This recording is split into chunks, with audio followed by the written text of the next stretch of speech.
Salve, custodio del Redentor. Y esposo de la Virgen María.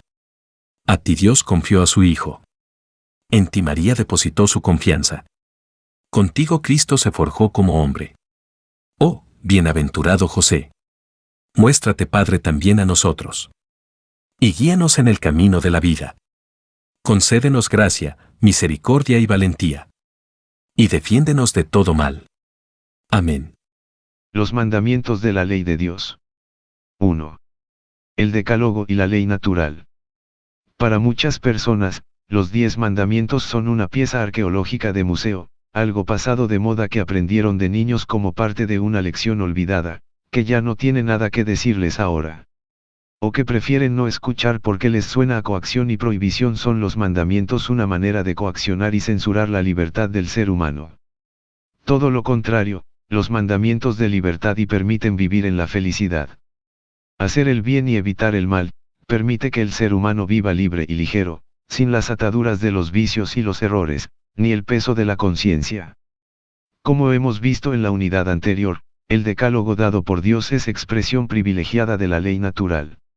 Esto quiere decir que está grabado tanto en las tablas de Moisés como en el corazón del ser humano. Por tanto, quienes pretenden desconocer los mandamientos, están desconociéndose a sí mismos, a su propia naturaleza. La ley de Moisés contiene muchas verdades naturalmente accesibles a la razón, sus prescripciones morales están resumidas en los 10 mandamientos. Los preceptos del Decálogo establecen los fundamentos de la vocación del hombre, formado a imagen de Dios. Prohíben lo que es contrario al amor de Dios y del prójimo, y prescriben lo que le es esencial. El Decálogo es una luz ofrecida a la conciencia de todo hombre para manifestarle la llamada y los caminos de Dios, y para protegerle contra el mal. Catecismo de la Iglesia Católica, 1961 a 1962. Si con nuestra propia razón podemos conocer los mandamientos, es decir, si Dios ya nos los ha dado, ¿por qué los vuelve a revelar por escrito? Porque nuestra libertad nos puede llevar al error o a desconocerlos por conveniencia egoísta. Son principios tan básicos para la dignidad humana que, por su importancia, deben ser claros y evidentes para todos los hombres. Los mandamientos son: 1. Amarás a Dios sobre todas las cosas. 2. No tomarás el nombre de Dios en vano. 3. Santificarás las fiestas. 4. Honrarás a tu padre y a tu madre. 5. No matarás. 6. No cometerás actos impuros. 7. No robarás. 8. No dirás falso testimonio ni mentirás. 9. No consentirás pensamientos ni deseos impuros. 10. No codiciarás los bienes ajenos. Cuando le preguntaron a Jesús cuál es el mandamiento mayor de la ley, él respondió: amarás al Señor tu Dios con todo tu corazón, con toda tu alma y con toda tu mente. Este es el mayor y el primer mandamiento. El segundo es semejante a este: amarás a tu prójimo como a ti mismo. De estos 2 mandamientos penden toda la ley y los profetas. El Decálogo debe ser interpretado, entonces, a la luz de este doble y único mandamiento del amor. Los 3 primeros mandamientos se refieren al amor a Dios y los otros 7 al amor al prójimo. La firmeza de la Iglesia en defender las normas morales universales e inmutables no tiene nada de humillante. Esto solo al servicio de la verdadera libertad del hombre. Dado que no hay libertad fuera o contra la verdad, la defensa categórica stock sin concesiones o compromisos, de las exigencias absolutamente irrenunciables de la dignidad personal del hombre, debe considerarse comino y condición para la existencia misma de la libertad. Juan Pablo II, Encíclica Veritatis Splendor, 96. 2. Los 10 mandamientos. 1. Amarás a Dios sobre todas las cosas. Es necesario poner en práctica las 3 virtudes teologales. La fe cree en Dios y rechaza todo lo que le es contrario, como, por ejemplo, la duda voluntaria, la incredulidad, la herejía, la apostasía y el cisma. La esperanza aguarda confiadamente la bienaventurada visión de Dios y su ayuda, evitando la desesperación y la presunción. La caridad ama a Dios sobre todas las cosas y rechaza la indiferencia, la ingratitud, la tibieza, la pereza o indolencia espiritual y el odio a Dios, que nace del orgullo. 2. No tomarás el nombre de Dios en vano. Nombre de Dios es santo. No podemos abusar de él para justificar un pecado, para blasfemar, ni para ser infieles a las promesas hechas en nombre de Dios. 3. Santificarás las fiestas. Debemos santificar el domingo, el día de la resurrección de Cristo, y las demás fiestas de precepto, participando en la Eucaristía del Señor y absteniéndonos de las actividades que nos impidan rendir culto a Dios, o perturben la alegría propia del día del Señor o el descanso necesario del alma y del cuerpo. 4. Honrarás a tu padre y a tu madre.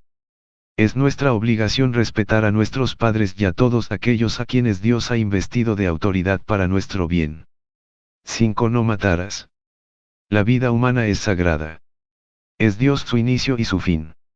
A nadie le es lícito destruir directamente a un ser humano inocente. Este mandamiento prohíbe el homicidio directo y voluntario, el aborto directo, la eutanasia directa y el suicidio. 6. No cometerás actos impuros. Dios nos ha creado varón y mujer, con igual dignidad personal, y ha inscrito en nosotros la vocación del amor y de la comunión. Corresponde a cada uno aceptar la propia identidad sexual, reconociendo la importancia de esta identidad para nuestra formación de personas. 7. No robarás. Debemos respetar a las personas, a sus bienes, la integridad de la creación. 8. No dirás falso testimonio ni mentiras. Estamos llamados a la sinceridad y a la veracidad en el hacer y en el hablar. No debemos caer en el falso testimonio, el perjurio y la mentira, el juicio temerario, la maledicencia, la difamación y la calumnia, el halago, la adulación o la complacencia. 9. No consentirás pensamientos, deseos impuros. Debemos vencer la concupiscencia carnal en los pensamientos y en los deseos, purificar el corazón y cultivar la virtud de la templanza. 10. No codiciarás los bienes ajenos. Debemos tener una actitud interior de respeto en relación con la propiedad ajena, desterrar la avaricia, el deseo desordenado de los bienes de otros y la envidia. 3. Cristo apela al corazón del hombre. Como tema de nuestras futuras reflexiones quiero desarrollar la siguiente afirmación de Cristo, que forma parte del Sermón de la Montaña: habéis oído que fue dicho, no adulterarás. Pero yo os digo que todo el que mira a una mujer deseándola, ya adulteró con ella en su corazón. Parece que este pasaje tiene un significado clave para la teología del cuerpo, igual que aquel en el que Cristo hizo referencia al principio, y que nos ha servido de base para los análisis precedentes. Entonces hemos podido darnos cuenta de lo amplio que ha sido el contexto de una frase, más aún, de una palabra pronunciada por Cristo. Se ha tratado no solo del contexto inmediato, surgido en el curso de la conversación con los fariseos, sino del contexto global, que no podemos penetrar sin remontarnos a los primeros capítulos del libro del Génesis, omitiendo las referencias que hay allí a los otros libros del Antiguo Testamento. Los análisis precedentes han demostrado cuán amplio es el contexto que comporta la referencia de Cristo al principio. La enunciación, a la que ahora nos referimos, esto es, nos introducirá con seguridad, no solo en el contexto inmediato en que aparece, sino también en su contexto más amplio, en el contexto global, por medio del cual se nos revelará gradualmente el significado clave de la teología del cuerpo. Esta enunciación constituye uno de los pasajes del Sermón de la Montaña, en los que Jesucristo realiza una revisión fundamental del modo de comprender y cumplir la ley moral de la antigua alianza. Esto se refiere, sucesivamente, a los siguientes mandamientos del Decálogo: al quinto no matarás, al sexto no adulterarás. Es significativo que al final de este pasaje aparezca también la cuestión del libelo de repudio, a la que alude ya el capítulo anterior, y al octavo mandamiento según el texto del libro del Éxodo: no perjurarás, antes cumplirás al Señor tus juramentos. Sobre todo, son significativas las palabras que preceden a estos artículos, y a los siguientes, del Sermón de la Montaña, palabras con las que Jesús declara: no penséis que he venido a abrogar la ley o los profetas, no he venido a abrogarla, sino a consumarla. En las frases que siguen, Jesús explica el sentido de esta contraposición y la necesidad del cumplimiento de la ley para realizar el reino de Dios: el que practicare y enseñare estos mandamientos, este será tenido por grande en el reino de los siglos. Reino de los cielos significa reino de Dios en la dimensión escatológica. El cumplimiento de la ley condiciona, de modo fundamental, este reino en la dimensión temporal de la existencia humana. Sin embargo, se trata de un cumplimiento que corresponde plenamente al sentido de la ley, del Decálogo, de cada uno de los mandamientos. Solo este cumplimiento construye esa justicia que Dios legislador ha querido. Cristo Maestro advierte que no se dé una interpretación humana de toda la ley y de cada uno de los mandamientos contenidos en ella, tal, que no construya la justicia que quiere Dios legislador. Si vuestra justicia no supera a la de los escribas y fariseos, no entraréis en el reino de los cielos. En este contexto aparece la enunciación de Cristo según Mateo, que tratamos de tomar como base para los análisis presentes, considerándola juntamente con la otra enunciación según Mateo, como clave de la teología del cuerpo.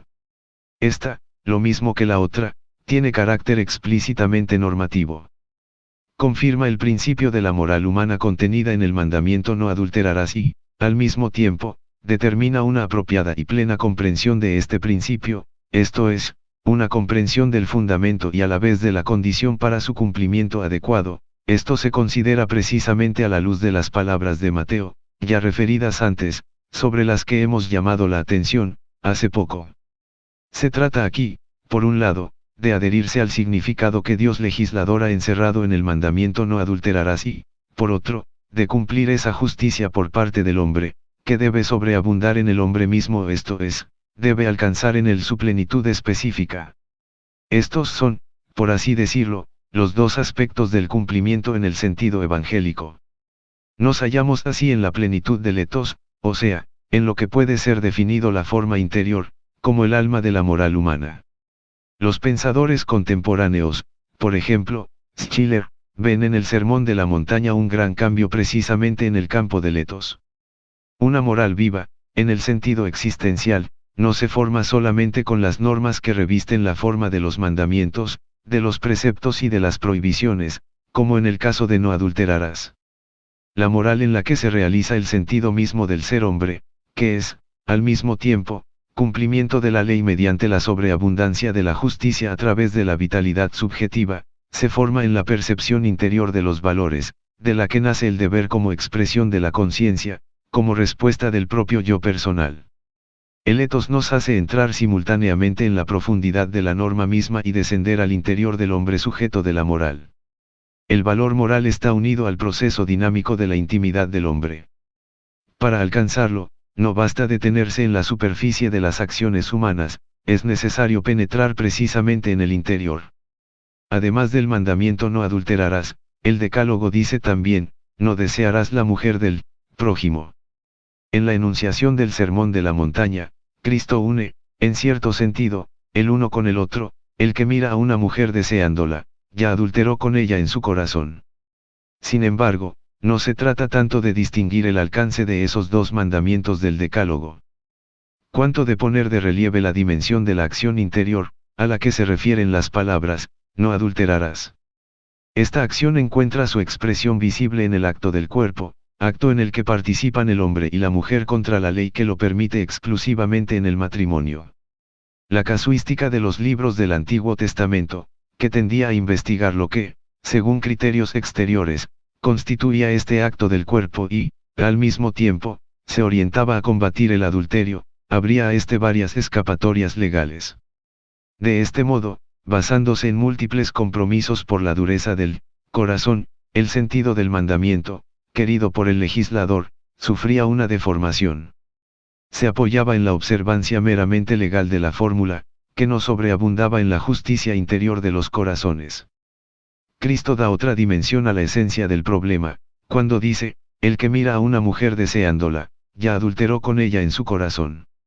Según traducciones antiguas, ya la hizo adúltera en su corazón, fórmula que parece ser más exacta. Así, pues, Cristo apela al hombre interior. Lo hace muchas voces y en diversas circunstancias. En este caso, aparece particularmente explícito y elocuente, no solo respecto a la configuración del etos evangélico, sino también respecto al modo de ver al hombre. Por lo tanto, no es solo la razón ética, sino también la antropológica la que nos aconseja detenernos más largamente sobre el texto de Mateo, que contiene las palabras que Cristo pronunció en el Sermón de la Montaña. 4. Los mandamientos son los pedagogos que nos llevan a Jesús. La mañana del 11 de agosto de 2021 el Papa Francisco presidió su audiencia general en el Aula Pablo VI del Vaticano. En su catequesis, el Santo Padre reflexionó sobre la carta del apóstol San Pablo a los Gálatas que presenta la novedad radical de la vida cristiana. Todos los que tienen fe en Jesucristo están llamados a vivir en el Espíritu Santo, que libera de la ley y al mismo tiempo la lleva a cumplimiento según el mandamiento del amor. Dejarnos conducir por el Espíritu Santo. El pontífice explicó que ante la pregunta, ¿para qué la ley?, cuestionada por los misioneros fundamentalistas que no comprendían la importancia de respetar los mandamientos recogidos por Moisés para el pueblo, y por tanto confundían a los Gálatas, el apóstol escribe, si sois conducidos por el Espíritu, no estáis bajo la ley. A pesar de que los detractores de Pablo sostenían que los Gálatas tendrían que seguir la ley para ser salvados, Francisco puntualizó que el apóstol no está en absoluto de acuerdo con esta afirmación, ya que las disposiciones que surgieron en el primer concilio de Jerusalén celebrado con Pedro y los demás apóstoles eran muy claras, y decían: hemos decidido el Espíritu Santo y nosotros no imponeros más cargas que estas indispensables, abstenerse de lo sacrificado a los ídolos, de la sangre, de los animales estrangulados y de la impureza. La ley, don de Dios para seguir adelante. Asimismo, el Papa destacó que en aquel tiempo había una profunda necesidad de respetar la ley, porque era tiempo de paganismo, por lo que la ley se convirtió en un gran don de Dios para poder seguir adelante. La ley es la expresión de que un pueblo está en alianza con Dios. Cuando Pablo habla de la ley, hace referencia normalmente a la ley mosaica. La observancia de la ley garantizaba al pueblo los beneficios de la alianza y el vínculo particular con Dios. Estrechando la alianza con Israel, Dios le había ofrecido la Torá para que pudiera comprender su voluntad y vivir en la justicia. En más de una ocasión, sobre todo en los libros de los profetas, se constata que la no observancia de los preceptos de la ley constituía una verdadera traición a la alianza, provocando la reacción de la ira de Dios.